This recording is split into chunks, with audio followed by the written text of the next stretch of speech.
Hi everyone, thank you for joining. We are just going to start in a couple of seconds. I will be sharing screen in minutes. Here we go.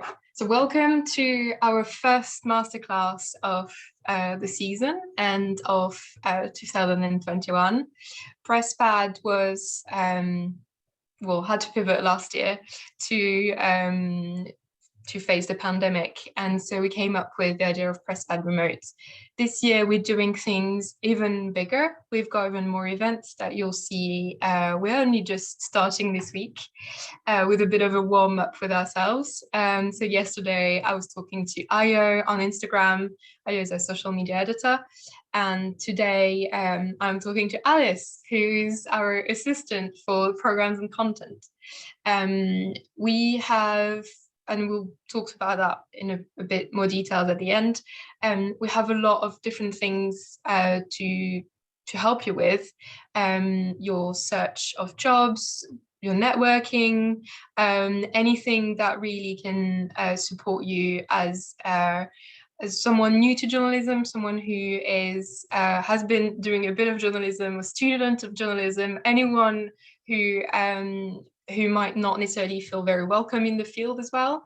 So without further ado, I will now introduce you to Alys Parsons. So as I said, she's our program and content assistant, but she's also a freelance writer and event producer. And also, she hasn't put it there, but she's also a podcaster. So many strings to her bow. And Alys, I will let you start in a second. Just before that, if you do want to share anything on social media, we've got a hashtag PressPad Remote, the same as last year. And we encourage you to use it and make sure that you have everything you need. We're here on the chat as well, should you need it. Alys, over to you. I will let you share your screen now. It'll be a lot easier.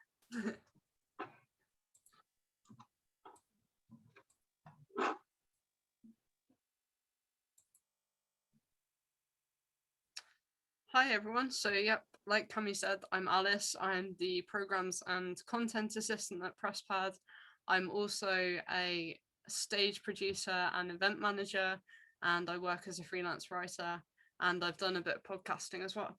So the main aim of today's talk is to tell you how you can diversify your income stream as a graduate.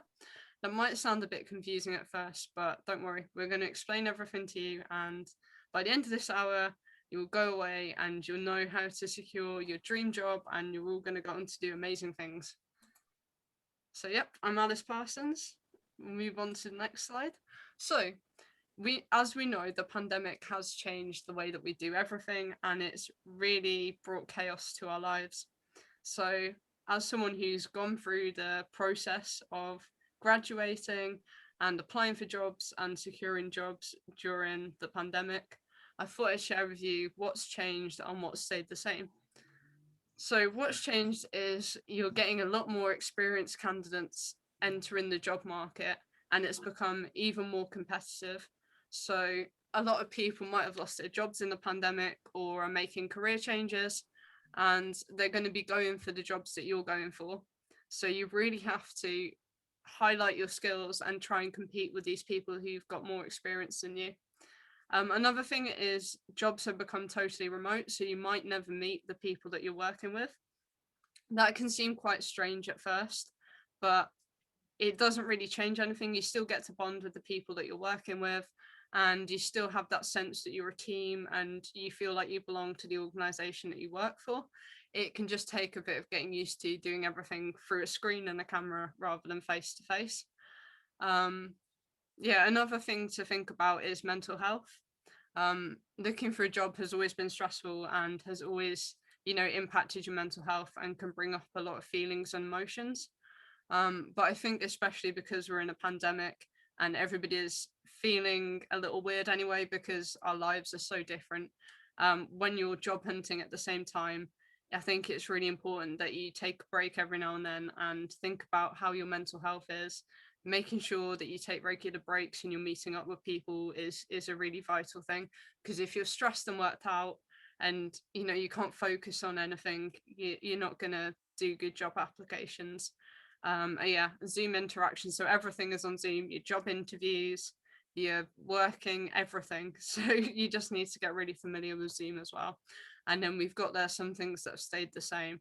So, reaching out to contacts that you've got, writing tailored CVs and cover letters, not comparing yourself to other people, staying resilient and identifying what makes you unique. So my key tips for finding a graduate job in the pandemic, and these worked for me. So making sure that your CV is up to date with the right information is really important. So, make sure that you read your CV regularly, you add anything onto it that you've been doing, and it's really showing you off in the best possible way to the people that you're applying for jobs with. Getting in the right headspace as well.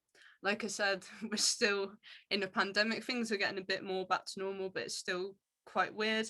Your mind can be on other things, and you really need to be focused when you're making job applications. Don't let rejections get you down. So, especially at the moment, everyone's having to apply to hundreds and hundreds of jobs to get anywhere. And the first job you apply to, you're not going to get, and you probably won't get an interview.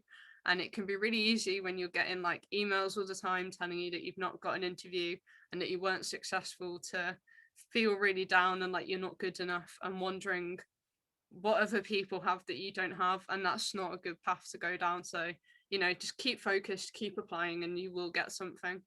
Another good thing to remember is to look outside of the usual job websites. So we all know that there's LinkedIn, we know that there's Indeed, we know those websites, but try and find ones that are specialized in the area that you're interested in, and ones that are a bit more out there, because people are less likely to be looking at those websites, and you might see a job that other people haven't found.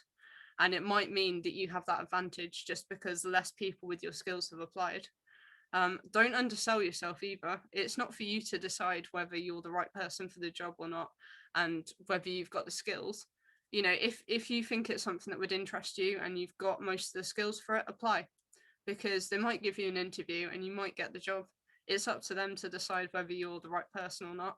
And have a system. Work out how many jobs you can apply for in a day.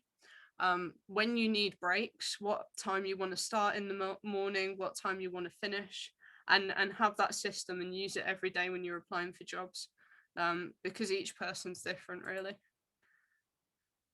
Right, so diversifying your income stream, a little bit about what this means. You need to consider this move because, as we've said, we're in a pandemic. The journalism industry is really competitive, and it's so hard to get opportunities and to get your foot in the door. So yeah, finding a job focused solely on journalism, it's not impossible, but it's probably going to take a while, and it's quite difficult at the moment, especially with people with more experience entering the job market. So you need to think more outside the box and think of sort of little in ways that you can take to get your foot in the door, which you probably wouldn't think of traditionally. So one way I did this was I thought of other careers that were linked to journalism and used the same skills, but weren't 100% focused on journalism. So a lot of the skills that we use as journalists are very transferable and are skills that employers are looking for in any type of job.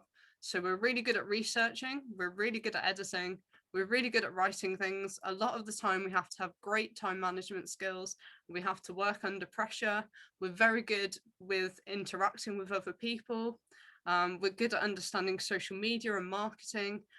We might have experience editing videos and editing sound. We're good at coming up with creative ideas. So once you start thinking of it like that and break it down into the skills that you have, you can then start thinking of, right, what other skills and careers are looking for those skills that I've got. So that's something that you really need to start considering. So some of the careers that I've identified is working in charities. I've noticed on a lot of job search websites, there's always charities looking for people who have knowledge of social media or writing or event planning, and they can often be quite well paid jobs. Music and podcasting companies, there's more and more of those growing, and they're always looking for people who can do production and edit the videos, people who can do the marketing for it, people who are good at coming up with concepts for podcast episodes and finding guests. Event planning and project management. So that's one of the things that I've managed to find a job in. And, it uses all the same skills like planning, looking ahead to the future and, realizing what needs doing, contacting people. It's all those same skills.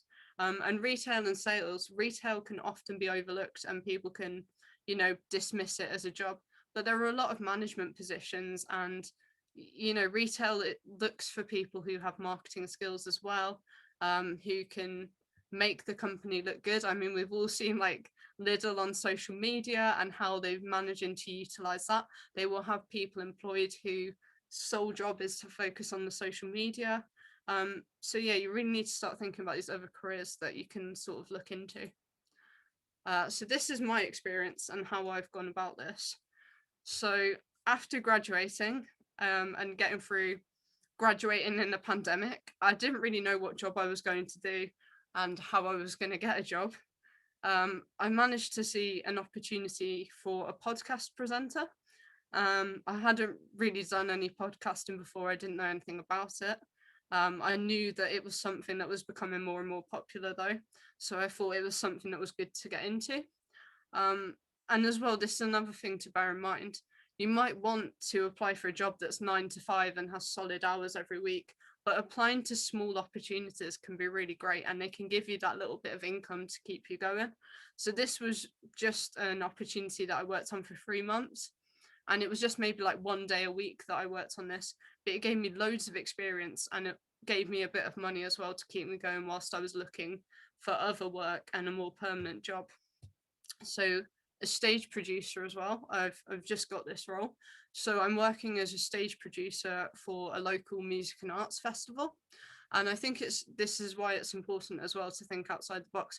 Like look local to you, look within your local community, make sure you're added on pages for your local area, job pages, because whilst it's great to get a job in London and to look further afield, there can be loads of great opportunities and jobs near where you live. And a lot of the skills for being a stage producer and event management are taken from journalism. It's very closely related, even though it might not seem like it. And then my current role at PressPad, which is programs and content assistant. So with that, I manage all the events like the masterclass that you're attending right now, CV clinics. I also come up with ideas for social media. It's a bit of everything really. And it's charity work. So although it's a journalism charity and I'm managing to use my journalism skills, it is fundamentally a charity. So this is when thinking outside the box can really help. It could be any kind of charity, but if you're writing and you're coming up with ideas and you're editing videos and you're really sort of showcasing what you can do, it can really help. And then at the start of my search for jobs, to make sure I didn't have any gaps on my CV, I did courses in marketing, consultancy, a 2-week course in podcast production, which was with Reform Radio in Manchester, and anyone can join it and it's completely free if you're based in Manchester and the Greater Manchester area. And sometimes if they have spaces, they open it up to other people, which is why I was able to get on the course because I live outside of Manchester. But it's something to look into and it's a really good course to do. And having these skills makes you look at opportunities and jobs in a different way. And you have that extra knowledge when you come to work. So it's really good to look at courses and consider doing a course whilst you're looking for work that's a part-time course or one you can do in your spare time. I think this quote is really important to remember when you're looking for jobs. So I have not failed. I've just found 10,000 ways that won't work. And this is a quote from Thomas Edison. As you know, he's an inventor. He was very familiar with things going wrong and having to reinvent things all the time. And, I think when you're applying for jobs, it can be easy to focus on the failure and think you're not getting anywhere and that everything's going wrong and you're never going to get work again. But really, every time you fail, you should look at it as a step closer to where you want to be, because you're learning, you're working out what isn't successful, what isn't going to get you a job. From that, you can learn and you can change the way that you do things and approach things. And you're going to be more successful each time you apply for a job or you get an interview. And eventually, you'll, crack the code and you'll manage to get that interview, which secures you the job that you really want. So always bear that in mind. Right, so another important thing that we need to do is identify trends in the job market. So this is things that in society that people are always interested in, that employers always want to know more about and want people with these skills, because it's going to set you above everybody else that they interview and everybody else that applies. Right, so you need to think, what can I bring to the job that other people can't? And I know this sounds a bit weird, but I really think it helps if you view the employer as a target market and yourself and your skills as the product you're selling. Because at the end of the day, that's what a job interview is. They want to know that you're a nice person and you're going to work well with the other people that they've got, and that you're friendly. But ultimately, they want your skills as an employee. So, you need to make sure you're making those clear in your CV and cover letter, and approach it like, when Dragon's Den, when they're trying to sell products, sometimes, you want to walk out of that interview with the offer and people to invest in you. And also think, what makes you unique? What experience and opportunities have you done that nobody else is going to have done? What can you do for this company that other people at interview don't have? So at the moment, the new trends and skills that I've noticed, and which I think people applying for jobs should be looking into. So TikTok is everywhere at the moment, and it's getting used for everything. So museums are using it to advertise. I don't know if you've seen Black Country Museum, but that has, the number of visitors that they're getting just from TikTok is through the roof at the moment, and that's really helping them through the pandemic. People are doing cooking classes on there. People are talking about anything. TikTok is everywhere. So if you've got knowledge of TikTok and you can demonstrate that in an interview and on your CV, you're instantly going to be above everybody else that applies, and it's going to show that you've got that initiative to look into things and that you can identify what's popular, and you can really teach yourself the skills that are going to make you in demand to an employer. Podcast and production skills are still very much in demand. Podcasting, I don't think, is going to go anywhere, especially at the moment. It's something that's always popular. And if you've got production skills as well, that's really going to help with any job that you do, whether it's sort of video editing or anything else. That's something that you are really going to have the advantage on other people if you can do podcasting and production. And then AI, VR, XR, and AR technologies. I really think that at the moment people don't quite get the impact that AI is going to have on everything. It's being used in so many sectors already, and not just technology sectors. It's impacting music, it's impacting beauty, it's impacting the way that education is being done with children. And I think in the next 10 years, it's going to be the new sort of internet revolution, really. So if you're reading articles and you're keeping up to date on all these technologies, and you put that on your CV or you do a course in AI in your spare time, it's really going to make you look good. Coding is always popular, and it's a skill that's always useful, and it teaches you to look at things in a new way, and you might be able to help out on the website of the company.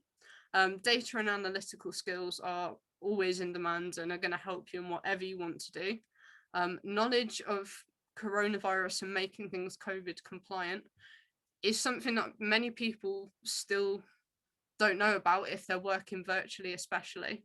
But if you've done an interview where you need to be aware of COVID compliance and 2 meters and how to make everything safe, and you say that you've got knowledge of that, especially if you want to work in events planning or something like that, it shows that you're someone who's professional, and you've managed to keep up to date with everything, and you're someone that they can rely on.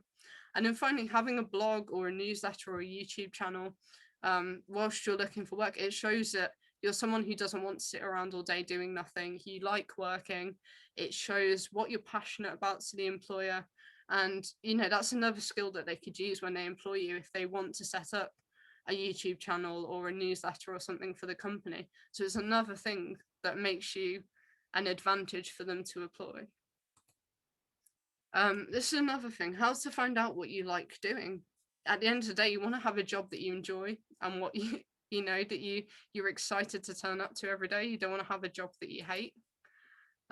So this is one of the things that I think is really good. I think volunteering, internships and retail jobs, they get a bad press. I think people dismiss them too often, because for me, that's how I found out what I enjoy doing. Volunteering can really help you get vital experience that you need, and it can help you work out, what interests you and what you want to do in the future. Internships are really good because you can make those connections in companies and you can understand the working environment of companies in a way that you're never going to get just from looking online and researching the company.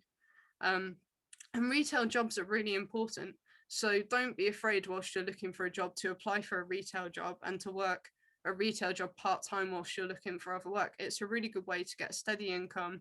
You know that you've got that money coming in every month and the set hours that you're working. And it shows to employers that you're reliable, you're consistent and you're hardworking, because you turn up to your shifts every time, and you're someone that employers can trust. And the most important, it means you haven't got any gaps in your CV, because gaps in your CV are not great. If you turn up for an interview and you've got a massive 4 or 5 month gap, or a year even, and they say, what were you doing in that year? And you say, I was looking for work, that's what I was doing. They might say, okay, well, we've had 5 other people who've been looking for work and they did all this other stuff in their spare time. Why didn't you do any of that? And you'll just have to turn around to them and say, I don't know why I didn't, and it's not going to look good in the interview and it might cost you the job. So just having a few extra things going on in the background can really help. Most importantly, it keeps you sane. I do think when you're applying for jobs and that's all you do all day, it can get very destructive and you can just focus solely on that, and you can feel unproductive, and you start to feel like your value is going down, because as a society we put people's values on the work that they're doing. So when you're not working, it can really have a detrimental effect on you.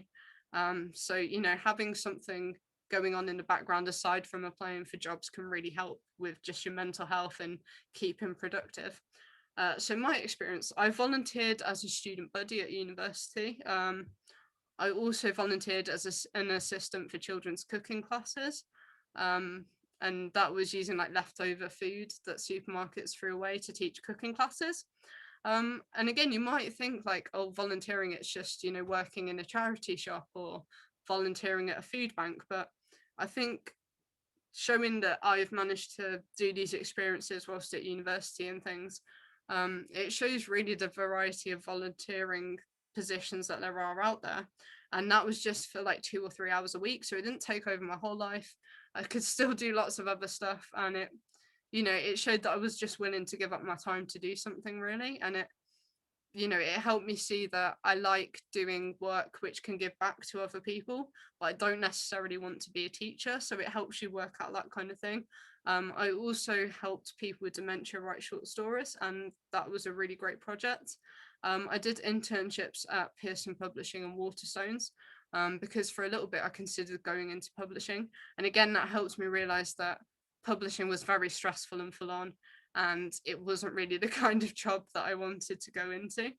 And then at university, I volunteered with the TV Society and was a TV show presenter, and I also helped cover the general election for the local area. And having those kind of things, it shows that you're willing to put yourself out there. You're someone who wants to get stuck into everything. That's the kind of person that they want when they're hiring, really. And yeah, my retail job, I worked 3 years part-time whilst I did my uni course at the Co-op. And I actually managed to sort of work my way up to a managerial position. I ended up managing the bakery. So again, that shows that I could be trusted, and it helped me work out whether I wanted a managerial position and that kind of thing. So you know, all these opportunities, they give you skills and they help you work things out, and that's why they're really valuable, and you shouldn't dismiss them, and there's something that everybody should look into, really. Right, so online courses, I think this is one of the things that kept me going during the pandemic and helped me stand out from other people when I applied for jobs, really, is I did a lot of online courses because I had a lot of free time. So She Codes is a really, really great organization. They do coding training for women to try and meet the skills shortage in women knowing how to code. Unfortunately, they're not free and you have to pay. But you can get a discount if you're unemployed, and it's a lot cheaper than a lot of the other courses that I've seen out there. And you know, I've done it myself. I can really recommend their courses. Bright Network is another one. So you have to sign up as a member, but it's completely free to do. And they do Internship Experience UK. And they did this last year because of the pandemic. It's a 3-day online course that you do over Zoom. And there's a chat as well, so you get to meet all the other people doing the course. And as you can see there, they've got it in so many different sectors. It's approved by Google and the BBC, and you get a certificate at the end. And it looks really impressive to employers because you've worked on an industry level project, you've presented it to people, you've made connections with big organizations, and it just shows that you're willing to go above and beyond, and you know that you're using your initiative to try and gain some more skills. Another couple of great courses, Google has loads of online courses. The main one is it has a 40-hour fundamentals of digital marketing course. You can get a certificate from that, and it's approved by Google. You know, it shows employers that you've done a course with Google. You can add it on your LinkedIn, and it shows that, you know, you have an understanding of marketing, you have an understanding of digital marketing, you know how to use social media, and that's a really in-demand skill. You know, if you've got that and you show people that you're willing to put your time into learning an in-demand skill, you know, you're going to be above all the other people applying again. And FutureLearn, they always have courses on offer, they're always updating them. You can do a course in nearly any subject. So when I looked earlier, they had one in diabetic eye disease, business management, mindfulness, learning Norwegian, creative AI, and they're all free to do. And you, in many of them, you get a certificate at the end as well. So it's something just to keep you going and keep your mind going as well. If you don't want to do one that's particularly focused on anything job wise, but they're all worth looking at and they're all really great courses. So what now? What happens now after this talk and everything that we've gone through? You need to think about the hours that you're doing. So that's something that you really need to consider. There are so many different types of work out there. You know, there's part-time, full-time, working several part-time jobs, having a set structure or working flexible, and working freelance, which is what I do. So you might have heard the term freelance being thrown about a lot. You might not really know what it means. So to work freelance, you need to register as self-employed, first of all. And that can sound like a big, scary thing to do. But it's not really. There's a government website that you can go on and it will take you through all the steps to register as being self-employed. Basically just means that you're paying your tax and you're making your contributions like you would if you were working for an organization where they sort all that out for you, and you're not going to get in trouble for not paying your tax. That's the main thing you need to sort out. You also won't be getting a pension, so if you want to make a voluntary pension contribution, that's something that you can do as well to make sure that, you know, you've got that regular income going into your pension. To work freelance as well, you really need to maximize your contacts. You need to look back at people you've worked with before, look at organizations and charities and things in your local area, reach out to them, see if they've got any work going, or if they want anyone to help out. You know, use LinkedIn to contact people, and now's a really great time to be doing that because, you know, it's half term, people are off work, so you could start contacting them now. And also in the next few months, you know, when it gets to the summer holidays, that's a good time to contact people because, you know, they might be off work as well. Another way of freelancing, which I've chosen not to go down this route, but you know, it might work for you, and it's another good way of getting an income, is to work freelance by pitching to magazines and publications. So some people do this full time. Basically, you write pitches, which are like article ideas, you send it to magazines and publications, and you hope that they get chosen, and you can write that, and then you get paid by that organization, and you send them an invoice. But you do need to write to a lot of organizations and your pitches to be accepted to get a regular, steady, well-paid income. And it's really competitive, and that's where I chose not to go down that route, because it's quite you know, there can be long periods where maybe you're not commissioned for a while and you haven't got much money coming in. But some people choose to do that type of freelancing, and they also have a regular part-time job, so that can be a good way of doing that, because you know you've got those set hours and that set income coming in, and the rest of your days off you can send pictures to people. So that's another thing to consider. Yeah, you just need to make sure you invoice really. And then there's recruiters as well. I haven't used recruiters before, but they're a really great way of finding work. So, you know, there are several out there. You can search journalism recruiters, freelance recruiters, and basically whenever they have any job opportunities, they will put you in touch with people, and it means that you're going to secure work. And it might be that you only work somewhere for a couple of weeks or a couple of months, but they will keep finding you work, and that's a good way to get a regular income. And recruiters will do that, and they'll want you to succeed, because they get money every time they manage to secure somebody into a job. So it's not a con in any way. It's a great way to get loads of work. Yes, so next steps. This is what you can do afterwards when you leave this talk and you're thinking about how you can diversify your income. So you need to identify what your strengths and weaknesses are. So your strengths, you know, what sets you apart, what makes you unique, why people should employ you, what makes you you really, and why you're a great worker. Highlight those and make sure that you note them down and think about any ways that you can build on that. Are there any courses you could do? Is there any volunteering? You know, any kind of experience that you can get to build on your strengths to make you an even more like brilliant person to employ. And identify your weaknesses as well. You know, if you've got any gaps when you're looking at it and you're thinking, oh, you know, I'm really not good on social media, or you know, I haven't done any production stuff, I don't know how to edit videos, you know, you can start learning those skills and doing courses or teaching yourself. There will be loads of videos on YouTube to teach you how to do everything. And then, you know, it's just another thing that you can pull out in an interview and say, oh, I know how to do this as well, and I taught myself. That's going to look so impressive to people that are employing you. As well, you know, look into courses and think about what careers you might want to do that are closely related to journalism but aren't focused solely on journalism, like we discussed. You know, maybe it's publishing, maybe it's looking into podcasts, maybe it's event management. You know, work out for you what those careers are that you'd enjoy, you know, start working towards applying for them and being a good candidate for those jobs.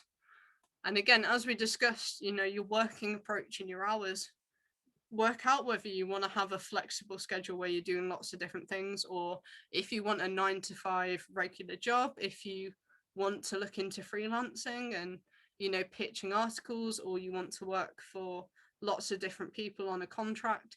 You know, really sort of work out what's best for you and your personality and who you are. And again, just some tips for applying for jobs. You know, apply with the same attention every time, whether it's a retail job or it's your dream job. You know, the people working for you, they want to see that you're passionate about the job you're applying for, that you're going to respect the job, and that you're someone who's going to want to work there. It can be really easy when you're applying for jobs to just be on autopilot and, you know, just keep applying for each different one, but your passion needs to come through each time, and people need to understand that you actually want that job, and you're going to turn up and you're going to do a good job, and you're not going to get bored or show them that you don't want to be there. So make sure you keep that focus. Also, you know, think what jobs play to your strength and apply for those. And then also think of more jobs outside of your comfort zone. An important thing to remember is you know, you might not have all of the skills that they're looking for, but if you've got, you know, 90% of them, it's silly not to apply, really. They'll decide whether they want to employ you or not. So, you know, really think about it when you're applying for jobs, and make sure that you take breaks. It can be really easy to become just obsessed with finding a job and worrying that you're never going to work again, and it can consume you, and it can be really dangerous. So, you know, make sure that you're taking breaks, you're listening to music, you're watching TV, you're reading a book, whatever you like to do, you're meeting up with friends and family, and, you know, give yourself a break, really, because I think graduating and applying for jobs can honestly be one of the most stressful points in your life. And, you know, you can really sort of over exaggerate the situation and get quite, you know, paranoid and worried about it. But, you know, a job will come your way. And if you don't get one straight away, it's because it's not the right job for you. So just keep going and really believe in yourself, because, you know, the job you're meant to have will find its way to you. And that's it. I hope you've really enjoyed the talk. I enjoyed talking to you, and I hope it's given you lots of great advice that you can go away with and get that dream job that you want, and you can all go and do amazing things. Thank you. And finally, this quote, which I think is really good to remember. Don't boo yourself off the stage before you've had a chance to perform. You know, other people will decide whether you're good enough, you know, whether they want you for their company, whether you're the right kind of person. You know, give yourself a chance to perform and to shine and to show the best qualities of yourself to everyone. You know, because I think we worry about the way that we come across to other people, and we obsess about things a lot more than people will notice. You know, other people take a lot less notice of us than we do of ourselves. So, you know, give yourself a chance, because if you're not right for the job, they won't give it to you. So, you know, just believe in yourself, and remember that quote. And any questions? Yes, thank you, Alys. That was very good. Thank you for your presentation, and for all these tips that you've given to everyone. I'm not sure if anyone from here has any questions. If not, I've got a few available that we received on Facebook. So who would like to go first? Anyone? Just unmute yourself, and you can turn your video on if you want to, or pop the question in the question box, the discussion box or chat box, however it's called. So we were asked a question about whether it's a dangerous way to go.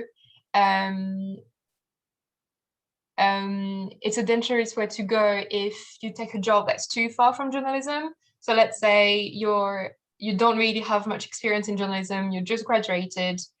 What happens if you take a job for, you know, because you need to, but that doesn't really have any link to journalism? How do you think that will impact your employment prospects? Yeah, I understand that is something that you need to be aware of, definitely. I think there's, you know, a danger in dismissing opportunities because you're so focused on journalism and getting opportunities that are relevant to what you want to do. But ultimately, you know, you need an income, you need to be able to support yourself. So sometimes taking any job that you can is the route to go down. And as well, I don't think there's any danger in taking a retail job, for example, and keeping those skills going on the side. You know, you can, like we discussed, you can have a blog or a newsletter or a YouTube channel, or do some volunteering so that you're keeping those skills going, and you can make sure that you're reading articles relevant to what you want to do. But yeah, ultimately, you know, if that's all you do, then you start working on something that's taking away from journalism. You do need to be aware of that. But I think employers understand at the moment as well how difficult it is to find relevant work. You know, if you've been working any kind of job and you've managed to secure work, they're not going to knock that. You know, it shows that you're a hard worker, that you're reliable. Those are the skills they're looking for, really. And again, if you can find something relevant to the kind of job that you want to do that uses the same skills, it's not as much of a problem if you're moving away from journalism a little bit, but you're still using a lot of the same skills, and, you know, the work's kind of similar. Yeah, because you would be looking as a graduate at an entry level job, so a lot of young people will be in the same situation as you. So Yeah, yeah. yeah, no, that's a very good point. Another question we got was, do you think that diversifying your income is something that's going to stay, or is that just because of the pandemic? What do you think? Oh, good question. I mean, I don't know. I haven't got a crystal ball. I can't see into the future, so all I can tell you is what I think is going to happen. I think for the next maybe 2.5 years, we're still going to be feeling the impact of the pandemic a little bit, and we're going to be in this weird kind of in between stage where we're having to sort of job hop a lot, and we're having to do work which maybe isn't exactly what we want to be doing, and we're having to freelance and maybe work like 2 or 3 jobs and work lots of part-time roles, and it's going to be quite maybe unstable for a little bit. But I do think once we've recovered from the pandemic a little bit and things have calmed down, things will go back to normal a little bit more, and there'll be more opportunities out there and more 9 to 5 jobs available. So I don't think it's going to be this way forever, but at the same time, flexible working works for a lot of people. It works for people with families, it works for people with disabilities and people who want to do lots of different things at once. So I think that will remain on some level a way of working for a lot of people, but I think we will see more of a return to people working 9 to 5, very kind of traditional jobs. Another question, a bit more personal. How many jobs did you apply for before you landed the ones you've got? Okay. How long did it take I'm you to trying find to a job? remember. So I think I applied for about 40 or 50 jobs, but I didn't get many interviews at the start. And I have to say, I think I was a bit too picky, which is why I've come up with this sort of diversifying your income stream approach. Because at the start, I was just focusing on journalism jobs, and I was quite stubborn, really. I was like, I don't want to stop applying to journalism jobs. This is what I want to do. And I was really worried that if I moved away from it a bit and I looked for work in a different area, I wouldn't get back into it. And, I was kind of dismissing that dream, as that's what I worried about. And then when I've been unemployed for a couple of months, I realized that, you couldn't afford to be that picky, and it wasn't realistic, really. And there were a lot of great jobs out there that I could do that I would enjoy, that would be creative, that would use a lot of the skills that I had, but wouldn't necessarily be my traditional idea of what journalism is and the kind of career that I wanted. Um, but yeah, it has been quite tough. I know a lot of people who've applied for 50, 100, 200 jobs, and they've maybe got a few interviews, but it's taken them a while to secure a job. So I wouldn't worry about it. It is quite tough at the moment, and just keep going, really, and you will get something eventually. Yeah. And then our last question is, how long do you think it would take someone who hasn't done any, effectively, I think the question is more, is it too late for me if I had done any volunteering when I was at uni, didn't get involved with anything, and I'm only just now starting to be interested in journalism? Is it too late for me to start? No, I don't think it's ever too late to do anything. If you want to do something, find a way to do it and go and do it, honestly. I think anybody at any age should follow their dreams and what they want to do. Because at the end of the day, life's too short, really. If you're not doing something that you enjoy and you're not doing what you want to be doing, what's the point, really, is my way of looking at things. So I think, yeah, it might be more difficult if you start a career later on, but I do think it's possible. There are qualifications that you can look into doing yourself, like the NCTJ. You could always do a course part-time at university if that was something you were interested in, or through the Open University or something.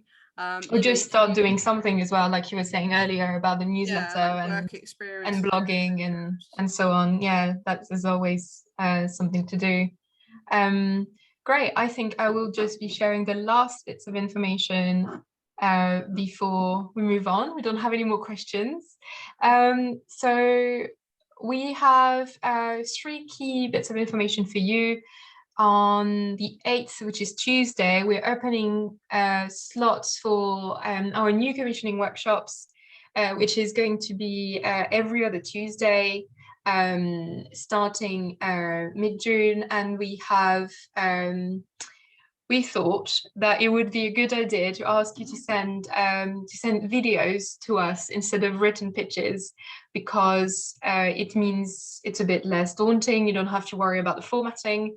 More details soon. We'll put all of that on our social media, so make sure you follow us, at least on Twitter.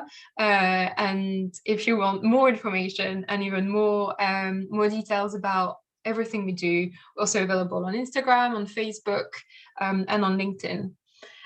Also next week, Ayo, our social media editor, will be talking to Olivia Gagan about her experience of the media and being freelance and diversifying her income still, but also how she got to discover a career in the media. And then next Thursday, so that's the 10th, we also have another masterclass, and again, tickets will be available from early next week. So don't forget to tune in, and also tune in on Facebook, but also get your tickets ahead of time so you don't miss out. Thank you, everyone. Thank you, Alys, so much for the time you spent today with us, and for getting all your knowledge and tips out into the world. We'll be sharing this video on YouTube very soon, and adding subtitles to make sure that it's all accessible for everyone. If you've got any comments, you can just leave them below the video, and or email us at programs with double MES at the end at presspad.co.uk. And thank you very much, everyone. This is all from us.